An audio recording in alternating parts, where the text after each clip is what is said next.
Thank you so much, Tupesa, for giving me this opportunity. Let me tell you that today is 12th of August and today is the webinar. But to be very honest, I have been excited for this webinar for over 2 weeks. And I have been working with Ravi sir for all the updates about the event and how to schedule and all the to and fro of the event. It is very rare that we get such a person on a podium of PMA which have experience in a lot of different domains. I would like to just cover some of them, and that will be just a few achievements of sir, so that you just know from which background Mr. Dr. Ravi sir is coming and what all we are going to learn today. So Dr. Ravi sir is currently the Vice President of Corporate Strategy and Marketing at Praj Industries. And when we name Praj Industries, it's also important to understand what Praj Industries actually do. Praj Industries is the leading industry biotechnology company, and it is one of the pioneer company in ethanol production in India. Dr. Ravindra Utkirkar hold a doctorate in management from Pune University. And why I mentioned this, because the thesis of his research was very, very interesting. His research thesis revolved around renewable energy and international marketing strategies.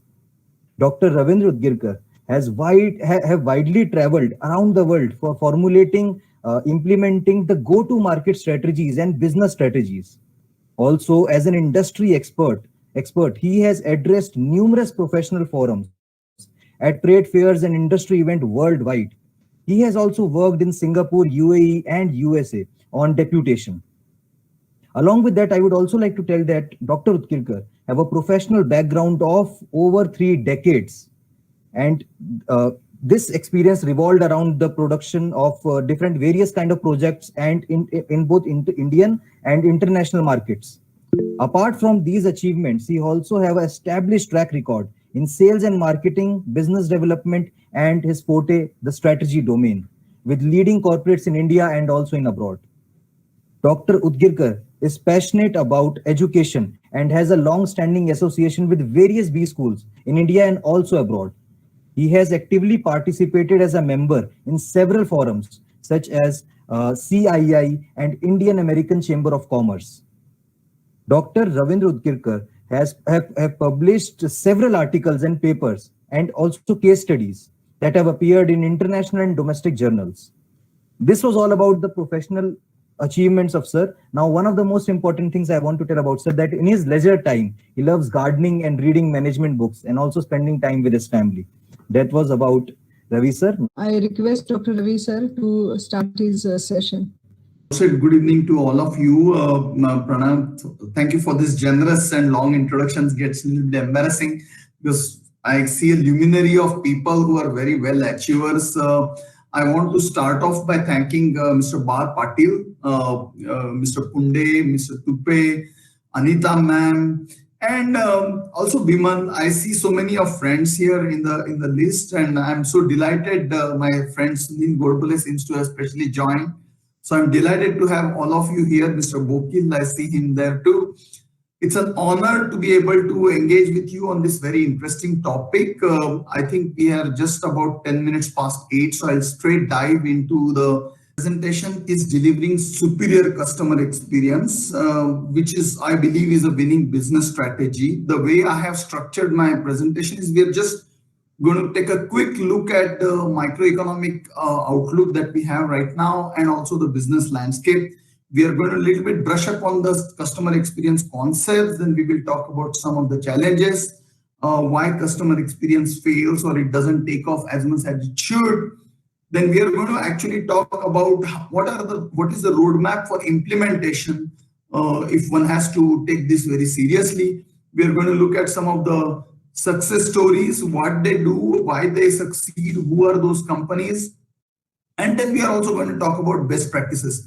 A lot of meat is stored in the bottom half of my presentation, so I will little bit try and skip some of the earlier sections, which I believe should be just a brush up or a context setting. So what we are seeing is the economy still is reeling, although the stock market has a different story to tell.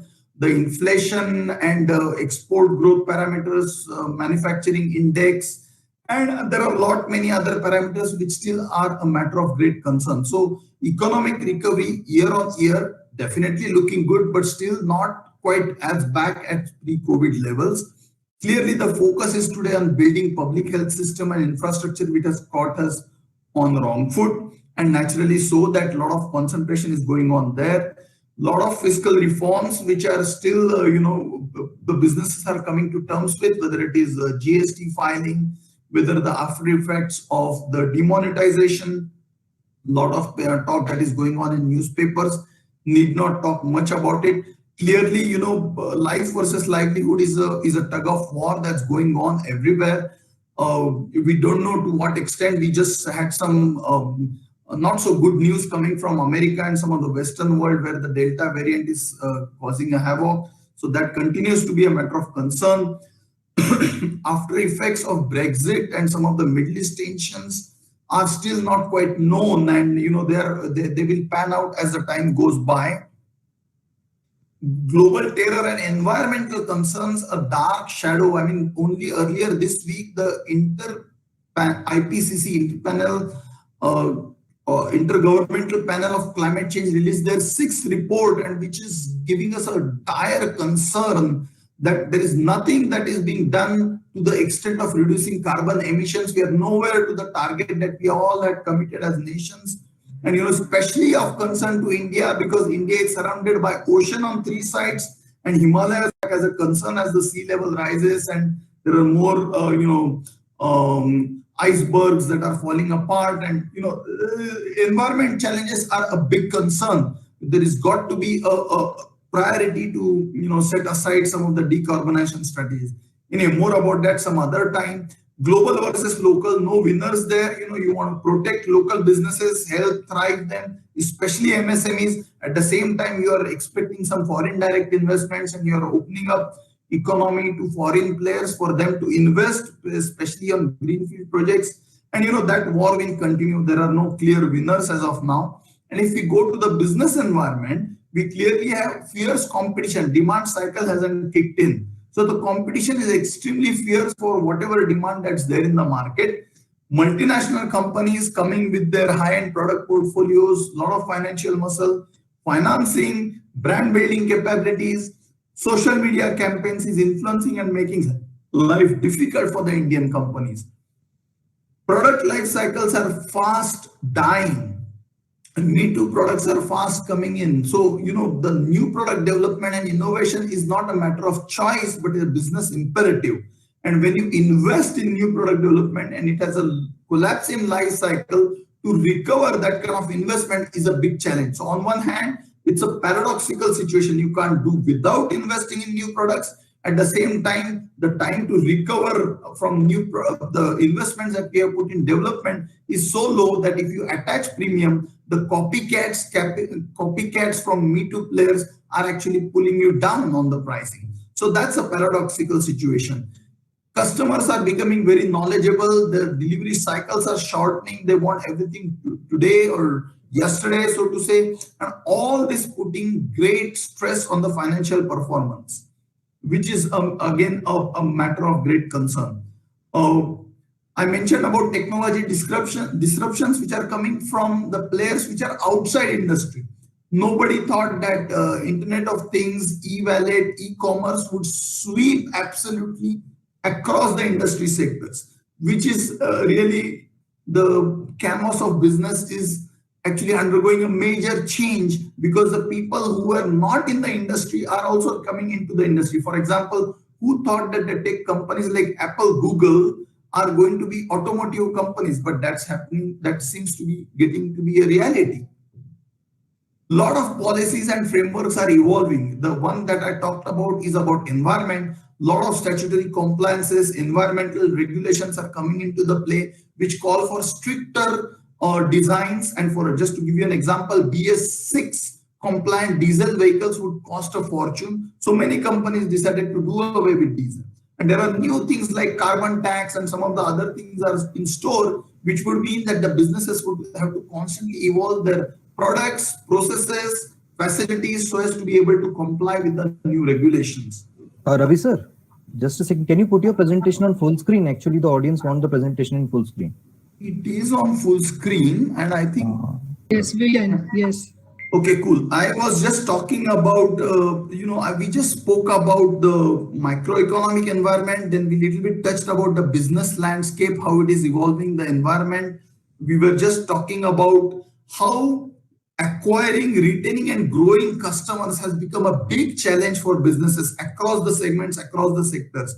And clearly, there is a reckoning that has come that you can't do without partnerships. So partnerships are becoming extremely important, whether at the back end side of the business in terms of technology, supply chain, or outsourced manufacturing, or front end of the business, whether it is franchising, deeper entry and penetration, or building business channels. So this is what the business environment is all about. That actually lays a good background. And I want to, before I dive into customer experience, I just want to state that we have to have a broad-based definition of who is our customer. Normally, the concept of customer is the one who pays for our products and services.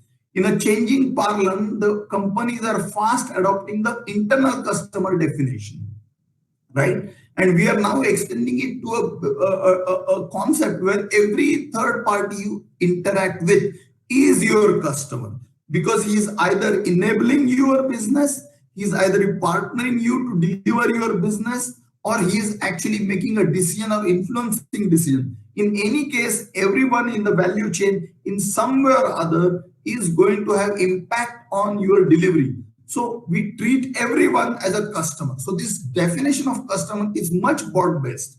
The one who pays for your product services, of course, is an end customer, which is where you see in red. But the other blue circles are actually enablers, and the light blue circles are actually partners who actually make the whole value chain sacrosanct. So that's the definition of customer. And then we move forward. So the concept of customer experience is the perceptions, collective sigma perception across the value chain over the life cycle. So you have to keep doing it. It's a dynamic process. So right from the time there is an interest all the way to life cycle management of that product, service, project, the customer experience continues to play a big role. We just saw that the business landscape tells us that we have a hyper competitive environment, and therefore acquiring, retaining customers is a big ask. Feature to feature competitors map, price war is there. So in that case, what can be unique is the experience that you can give to your customers, that aha feeling, that unique glue, that secret sauce, which is not easy to replicate because relationships are unique. So I think it's driven on that principle of the customer perceptions across the life cycle. And if we look at management, it is a process of managing those interactions throughout the life cycle. For that you got to understand stated, unstated needs.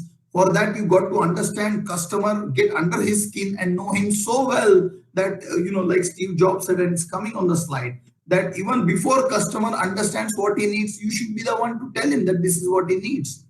And you have to deliver them personalized service, and you have to deliver them an experience that they will remember, that, okay, I worked with these guys and that's what made all the difference. So I think we are looking at managing a process that has probably a perpetuality element to it. So that's the concept of customer experience. And clearly, we know that to have a great customer experience in place, we got to have in-depth knowledge about the customers, what they do, why they do. And that in-depth knowledge will come only when you map the touch points across the value chain, whether it is at the sales stage, whether it is at the project stage, whether it is at the commissioning stage, or for that matter, life cycle management of the asset that he is owning. So for that purpose, your entire organization, be it at the back end or front end, will have to be customer centric. The processes and systems will have to actually mirror what's going on. And that's what we have to do, while keeping in mind that just as we are doing it, someone else sitting somewhere is also doing the same thing. And that's why we have to be mindful of what competition is doing and continuously raise our bar so that competition will have a catch-up game to do. And that's why the customer experience is not, it's easier said than done.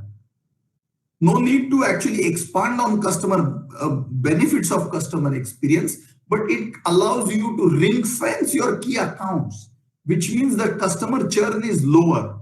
These are the days of falling customer loyalties. These are the days where the brand is more playing on customers' mind. So how do you create instant recall for your brand is where the name of the game is played. So therefore it will strengthen your brand.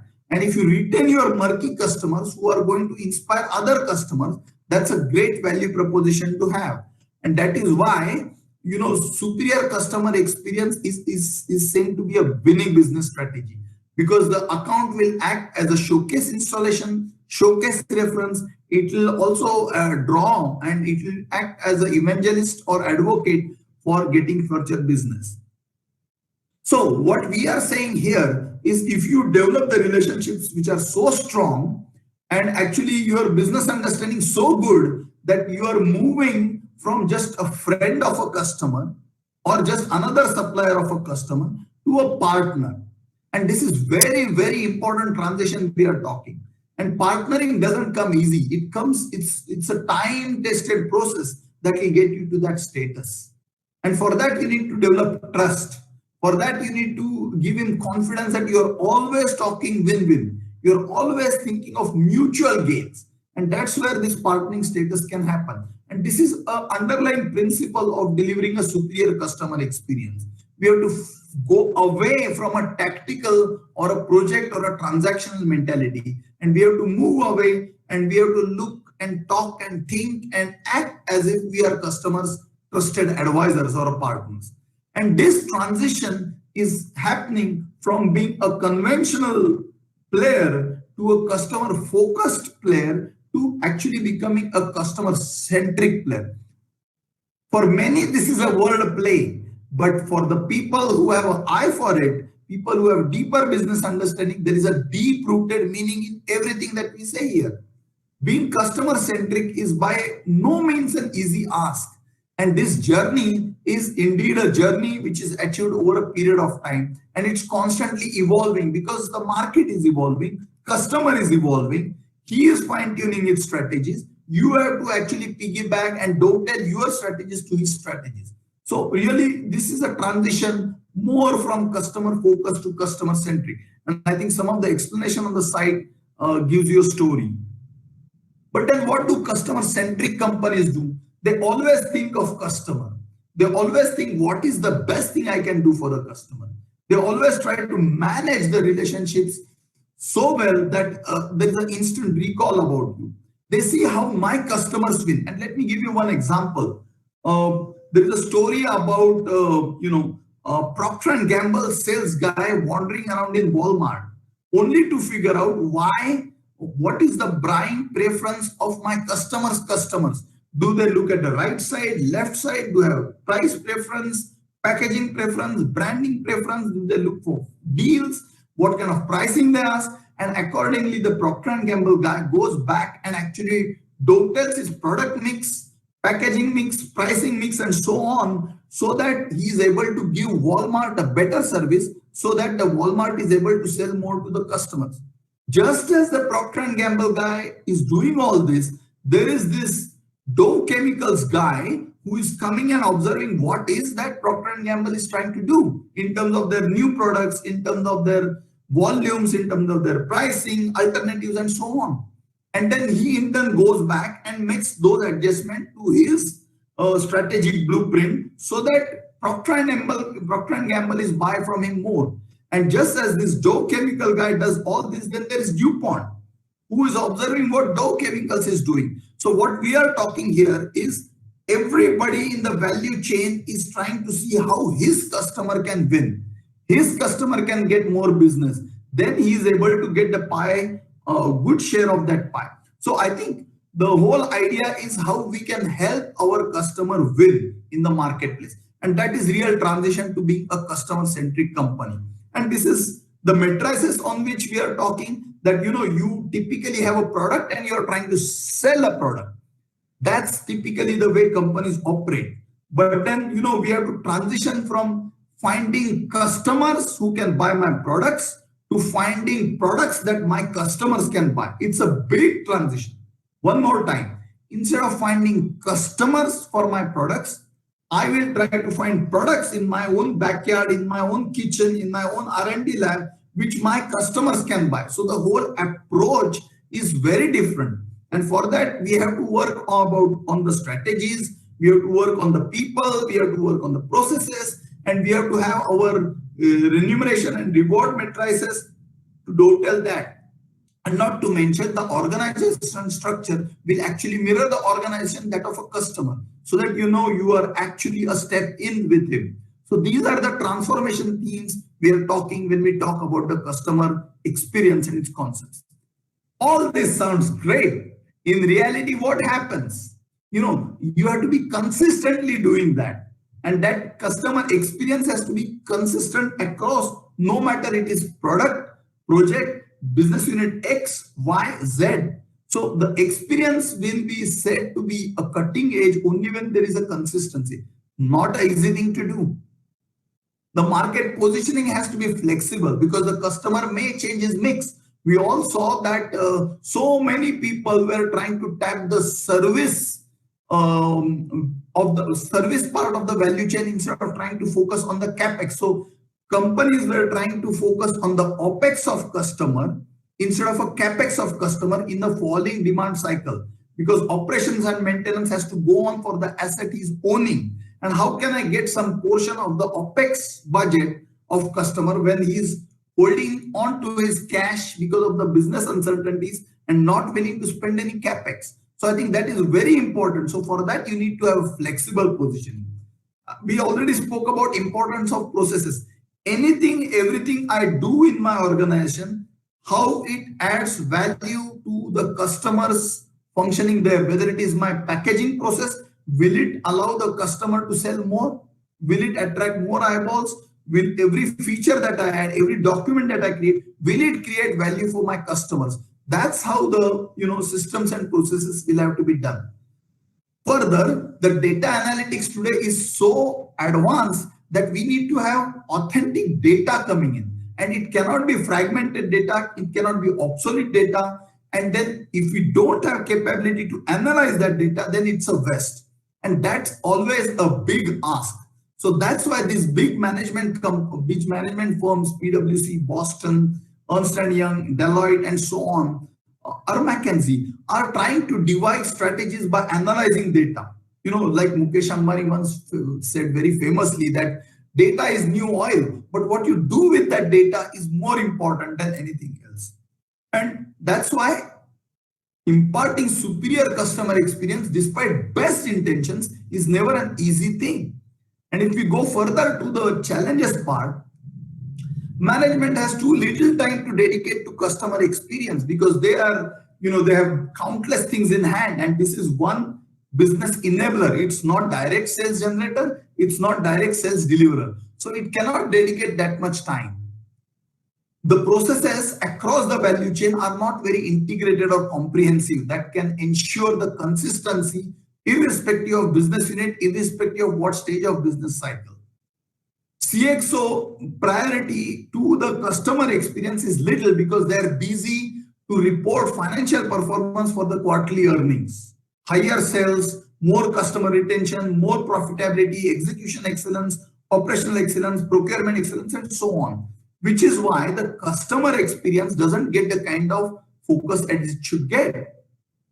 And clearly the return on investment from superior customer experience are difficult to establish because it's that fabric that runs across the value chain. It's a slow burn, but it's a consistent burn. Unless you have analytics going on that we have piloted this customer experience on key accounts A, B, C, and they are giving this dividend, so we are good to roll out across, are the kind of analytics that need to be done. And clearly, some of the resource crunch always comes in play, whether it is investment on new analytics tools, setting up a dedicated organization to attack customer experience, necessary tools, tackles, funding, independent surveys, and so on. Not always an easy thing to do. So therefore, it is always challenging, irrespective of the fact that it looks so obvious that customer experience has to be the strategy. But these are the challenges and barriers. So moving on, how do you go about doing it? So this is a process that we follow. And in that process, as we said, across the value chain, you keep collecting data. What are the customers' buying preferences? What is the buying pattern? Who has he been doing business with? How stringent are his requirements? What is the decision-making process? How is he organized to make decision? What time he takes? What has been the historical trends? And so on and so forth. And these 4 streams or 5 streams shown there of documents are actually documents and data coming across the value chain. All that data goes to the analytics team. So after the gathering of customer information, that all customer data is put in context, it's integrated. And after that, the data analytic teams gets insights and some kind of analytics throws some clues as to what is that we need to do differently. Because as the saying goes, if you keep doing the same thing, you will keep getting the same thing. So what is that we need to do differently? It's something which comes out of the analytics. And based on that insights, based on that learning, based on that discovery, we have to devise our strategies, action plan, and then drive all those actions. And then clearly what those actions are resulting into goes in a closed loop circle. So this is how the customer experience process works. Many of these things companies continue to do under different domain, whether it is CSAT surveys, whether it is customer retention surveys, customer health cards, and so on. But nothing is done in a comprehensive umbrella manner. It is often seen as a sales or a front-ending organization thing. So this whole roadmap is very important. And if we get to more specifics, we have to have clear stated objectives and strategies as to what we want to achieve. How will we measure our objectives? What is the target group we are going to go after? Then we have to, clearly decide what kind of efforts have gone is giving what kind of results in terms of our task force approach, piloting, and then you have the clearly data points in terms of satisfaction surveys, account health card assessments, analytics, and based on that, actually do a 360-degree view across the value chain. And then you roll out the strategies across the views, across the organization. And then clearly you have to have strategic interventions. How big companies are doing, how successful companies are doing it. Can we record the testimonials? Can we actually apply for awards? Can we apply for patent excellence? Can we publish success stories, which will continue to influence not only internal stakeholders within organization, but also in the market? Can we get some testimonials from customers? And can we present it to the forum where we get recognized as leaders, as trendsetters, as path breakers, torch bearers of the industry? Then all that is actually going to translate into a superior customer experience. And then clearly measuring effectiveness in terms of plan, do, check, act cycles, health cards, course correction where it is required, dipsticks across the value chain. What are we doing well? What needs to be improved in terms of traffic light format? Gives a big boost to the overall customer experience implementation roadmap journey. And if you go, again, this is where I think the animation could have played a much bigger role. But if you look at the value chain from pre-sales, sales, post-sales, clearly there are milestones which are stated traveling from interest to inquiry to prospect, bid, finalization, delivery, and so on. And at each stage, you have to decide what are the strategic intervention you need to do. Those interventions will leave a lasting impact, that aha feeling, that welcome feeling, that feeling that of a friend, that feeling that of a well-wisher, partner, advisor. Every touch point across the value chain need to have that kind of impact so that the customer remembers you on the top of his mind. And this is the way we can create a superior customer experience, whether it is specification writing, whether it is drawing design development, whether it is compliance with government norms, whether it is, filing of statutory reports, whether it is helping him, make a sales pitch to his customers across the process. And then obviously after the delivery, you keep renovation, retrofitting, modernization opportunities. You do periodic health audits. Typically, we are very tactical. We get business, we deliver business. Till the requirement arises, again, the account is not attended. Here in a superior customer experience, you are in sync with customer all the time. And that gives you a unique edge, because sometimes the requirement experience at a operational level, at a plant level, take long time to travel to procurement, engineering, finance, budgeting, CXO in customers organization. However, if you come as a trusted advisor, if you speak about this in different forums at a different cross-functional hierarchy, the point is made very easily. In other words, you are becoming a champion for the operations person in the organization to let his voice be heard at the highest level. That's how you are going to create a superior customer experience. If we go there, there could be a 90-day plan for piloting. And I don't have time to really go line by line, but basically you make sure there is an internal alignment. You need to have a program management office where you have champions who are looking at it all the time. You make sure you have some key customers identified for engagement, because you can't do it for everybody. Clearly, it's an expensive proposition. You keep looking at outside in perspective to see because a customer, because of relationship, may not be free to tell you your shortcomings. It's a cultural thing. So you take outside in perspective to third parties, and then clearly you ready yourself. And this is again an ongoing process. And once you do that, your pilot will be successful, and then you will be ready to roll out across different BUs. So that's the kind of implementation roadmap we are talking. Who are the people who are doing it? There are several companies. There are B2B companies, there are B2C companies, there are companies which are operating in B2G space, government space, and there are some companies which are leveraging tech advantage. And in all of this, there is something to do for us, whether it is hoteling, flying, hospitality, high-tech business, entertainment, retailing, finance. There are all these companies doing this customer experience. They may call it under different name, but all these companies you can relate to, and you can think, yes, I always had a great experience with ICICI Bank because they are so technology savvy. I never had to visit their bank, ever. Nobody was ever fired because he bought IBM server, goes the same. Even today, we don't blink twice before we buying the Tata brand. Amazon tells you at every point in time, at any point in time, 24/7, 365 days a year, what is happening to your order, how it is progressing.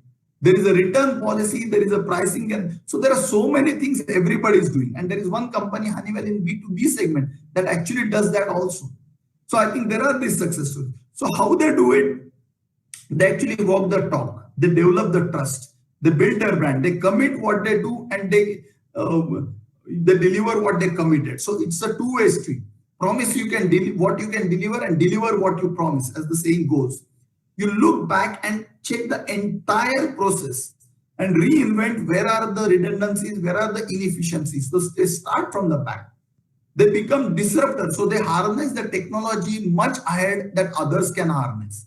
So that they are available 24/7 to you than the others. They invest heavily to upgrade legacy systems and also in the futuristic systems. There is a talk of ESG, environmental, social governance, which is a big thing. ESG company you got to invest. Then they develop an ecosystem around them. So the people working with them also have that mindset. So that, because you are finally, like we said, you are dependent on your partners, your vendors, your customers, your, subcontractors. So they encompass everybody. So if I am promising a eco-friendly green delivery, even my suppliers and his suppliers, tier 1, 2, 3, their processes also have to be green, whether it is procurement process, manufacturing process, health safety. So they take care of all this. And clearly they focus on leadership. They focus on collaboration and skill building. This is how they have achieved the leadership position that they are able to achieve. We come to this interesting part about sharing the best practices. What are the best practices to deliver superior customer experience? So you have to translate your 7 P's into what it means to customer, and therefore what it means to the organization. So maybe you have a product, but it's solving customer's problem. So you have to focus on solution. Maybe you think it's a promotion, but customer wants his information. So is your promotion having the thought leadership messaging in it? Is for you to think. For you, it's a pricing strategy. For customer, is it competitive? Is it value for money, bang for the buck? So you say that if you're not competitive, you say that I have the lowest cost of ownership across the life cycle. How easy you make it for customers. Are people competent? Do they inspire confidence when they do sales calls? Do they inspire confidence when they answer technical queries, commercial queries, legal negotiations? Are your planet element, which is an eco-friendly element, fulfilling today's requirements in terms of environmental compliance? The profits that we are talking about, are they complying with ESG standards? Are they ethical? Are you earning profits in an ethical way? Are you deploying your profits in an ethical way? Are you helping the society as a whole, environment as a whole? These are the best practices that make a customer believe that yes, he is able to deliver superior customer experience. So you have to refine your business strategies in terms of 7 Ps. Then clearly I would have liked the animation to come and in play here. But what I'm trying to do here is I try to show what are the customer needs of today and what are his needs of tomorrow. So you got to not only map what is he needing today and based on his business anticipate what his needs will be of tomorrow.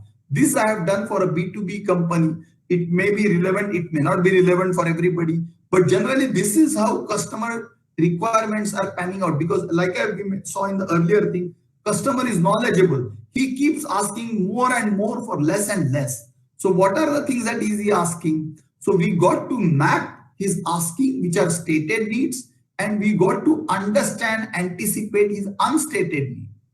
We have to convert his requirements into needs. And then someone need to go back and convert those needs into product configuration, specification, because your R&D will actually make a product accordingly. We started by saying that we are going to graduate from finding customers to finding products for customers. So therefore, if you know customers' needs of today and tomorrow, we will be able to be ready to deliver it. There's a big talk of electric vehicles going on. Every single company is chasing electric vehicle strategy. So that's how it is being configured. That's just one example. Industry 4.0, automation, some of these examples are emanating needs of tomorrow. I may not be doing it today, but I have no choice but to do it tomorrow. So I think it is very important to have those needs clearly identified. Then this is an interesting slide too. So what do the best practices do? That they understand what customer values the most. What are our strengths where we are good at? And they focus only on what he needs most and what we are able to deliver most, because that's a sweet spot or a wow feeling. So that circle there, the red patch there shows that customer wants it, you can do it, but your competitor cannot. That's a sweet spot or a niche that you would like to operate.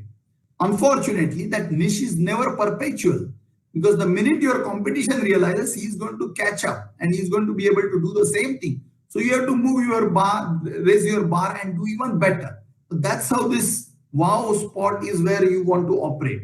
And obviously, like an iceberg, you have a lot of capabilities. Customer do not know them, or he doesn't appreciate them, or he doesn't think he needs it. So it's your job to unleash the hidden value. And these are the two quadrants where you would like to operate.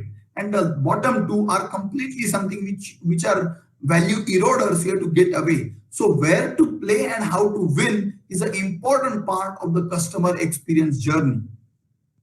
So how do you make all this happen? We talk about customers all the time, but end of the day, it is your employees who are going to engage with your customers. And Vinit Nair of HCL long back tabled a concept, and he had a TED talk also on that employees first. Because only when I have motivated employees, knowledgeable employees, customer who believe in employees who believe in company, its plans, its growth, they will be able to deliver and convey value to our customers. Which means that we need to invest heavily in employees who believe in the strategy, who believe in the game plan, who believe in the blueprint. And then only they will be able to create value for the customers and deliver indeed a superior customer experience. And we all know that if we don't respect our employees, if we don't treat them well, pay them well, help them upgrade their skills, talents, they will actually go and erode the brand value that your company has, because they would come across as substandard. So I think employees and customers are practically two sides of the coin. So we must focus on our employees. Then what are the transformation themes we are talking in terms of best practices? We need to have a pool of brand ambassadors.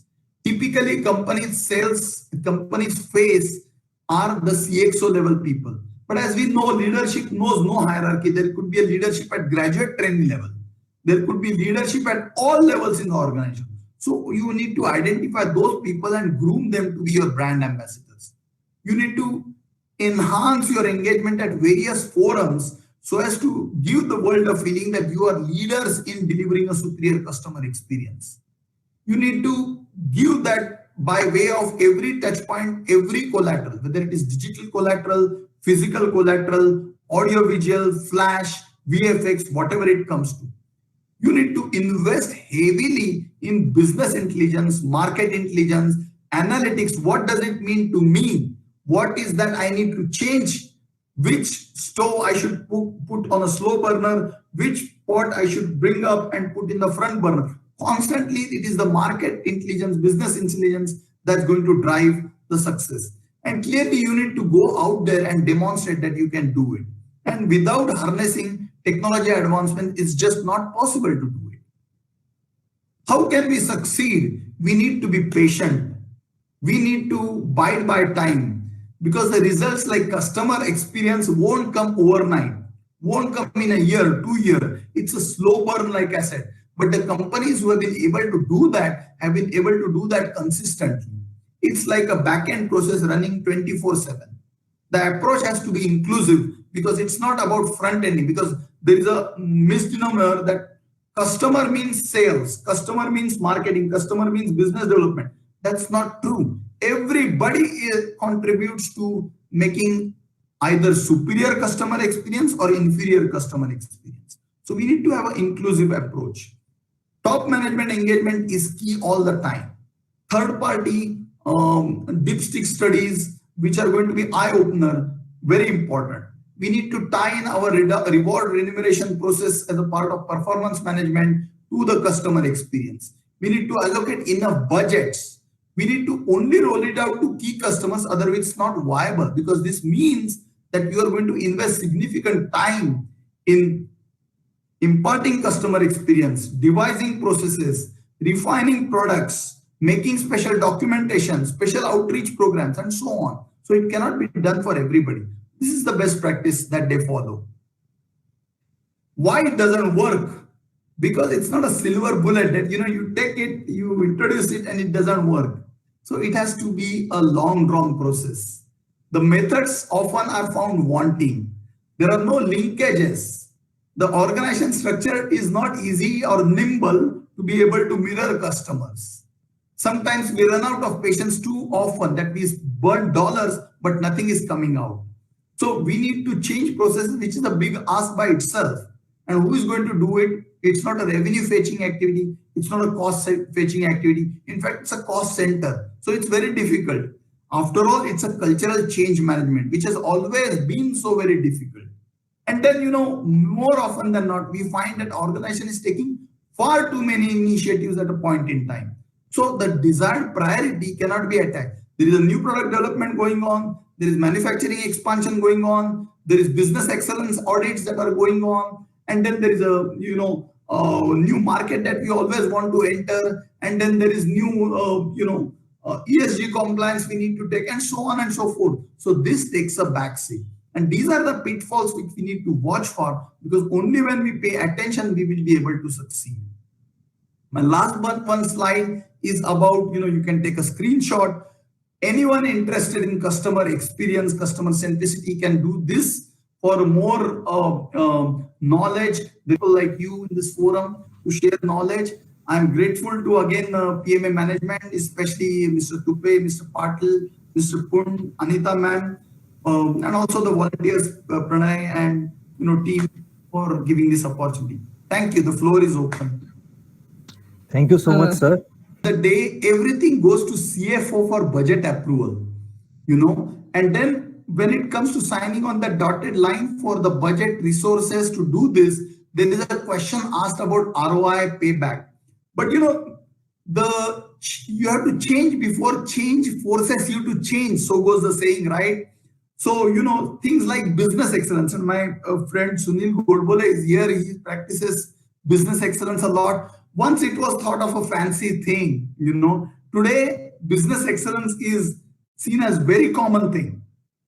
So some things are evolving, some ideas whose time has to come and some ideas whose time has come. So I think the company that can accelerate by foreseeing. And what are the key parameters to track it as well?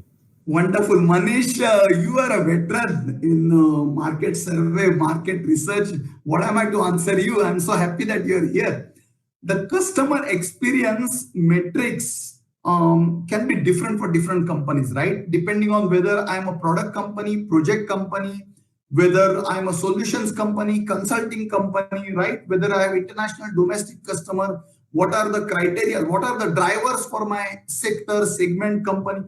So depending on all of this, basically you need to understand what would create value for customer. What customer values, what matrices does he look for? Some people look for early delivery. That is the number one criteria. So for them, the customer experience metrics will be heavily weighted towards delivery.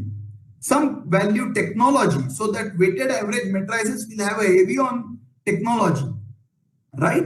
Some people value a lot of competency, consulting. So depending on who is your customer, what is his profiling, what segment you are trying to answer, what attributes in the delivery chain he values, you will have to set your CX score. For example, the CX matrice for product business will be different from CX matrice of a project business. As simple as that. For international companies, it could be different than, let's say, Indian company. So it will vary from sector to sector, customer to customer. But generally, we know time, cost, quality, quantity, risk are the overarching themes that dominate. And then there could be subsets of that, Manish.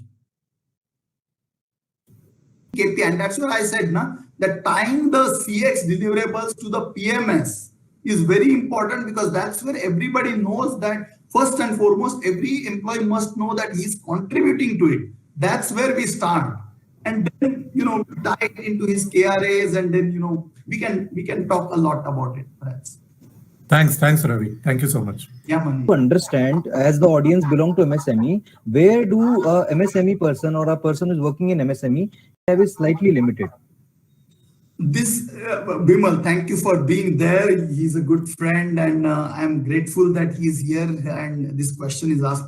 Again, no shirt fit all, So for MSME, clearly the resources are limited. Everybody appreciates. So again, the answer is going to be the same, that in MSME, in what actually the business line that you are in, who are your customers, what do they value? And that's where you need to focus. And we spoke about it, Bimal, in the past also, that perhaps MSME focus far too much on relationship building. If they focus some time in readying themselves for tomorrow's challenges today. Now, I know budgets don't permit, but then you can develop an ecosystem, for example, with academic institutions. From, there are so many, in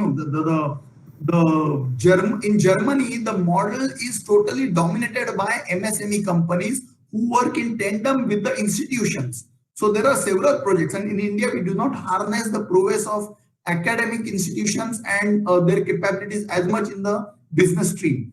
So probably MSME can team up with the academic institution to devise next generation product, to devise product modification, because clearly MSMEs don't invest time into product development because they can't afford. Their focus is squarely on operations, because there is a survival issue, there is a cash flow issue, there is a resource issue, there are people who are, and Anita was talking to me that, sir, you give practical tip, practical. There is no practical, all these are practical tips.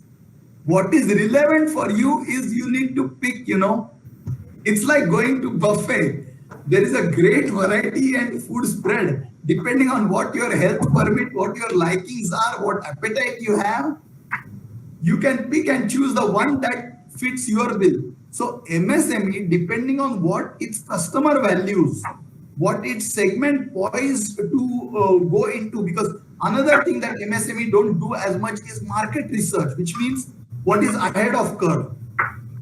If we were doing what is ahead of curve, they would be better off preparing themselves. So can they do some analytics to know what is ahead of curve that will de-risk them from any shocks? So customer experience, I think product enhancement, product satisfaction is given.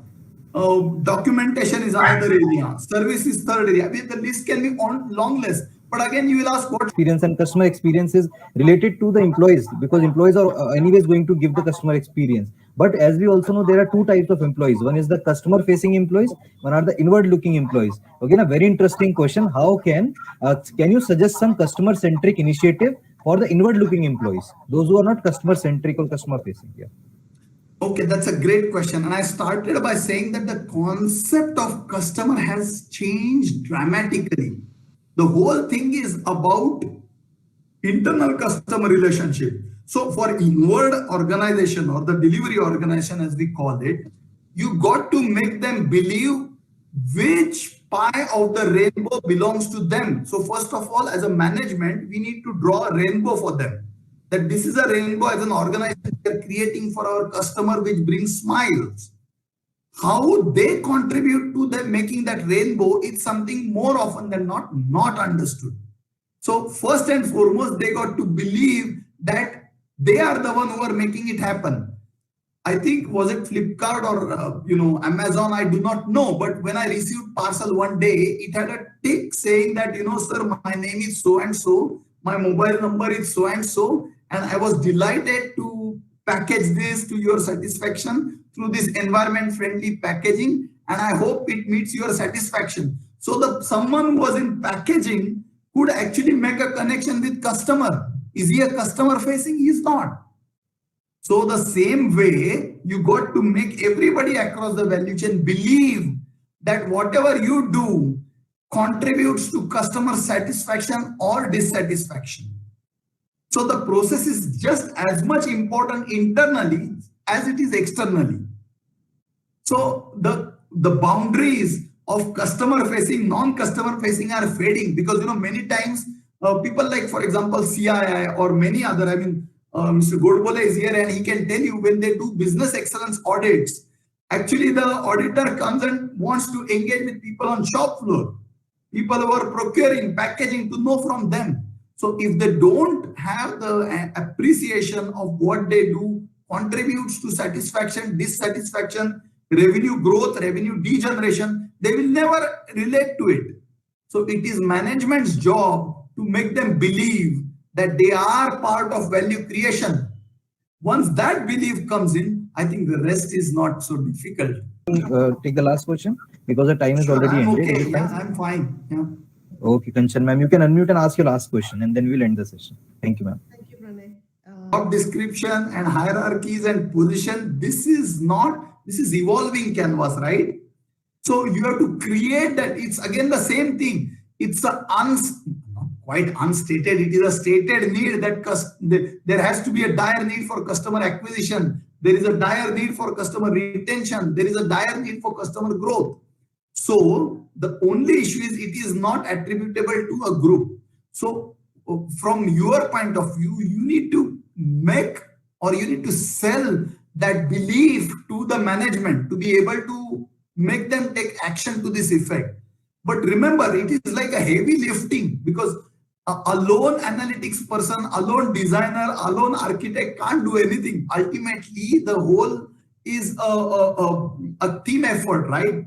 So the success of this role is the definition of success of this role, matrices of this role are very difficult, because nothing of what I spoke in today's presentation is something which any one of us has never unheard of.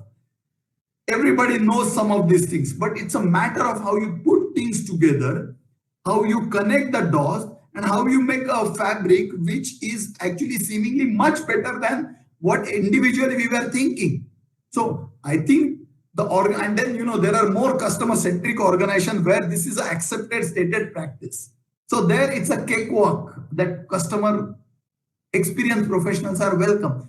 Where there is not there, but those who are desirous of doing, you can actually go and make them see that need.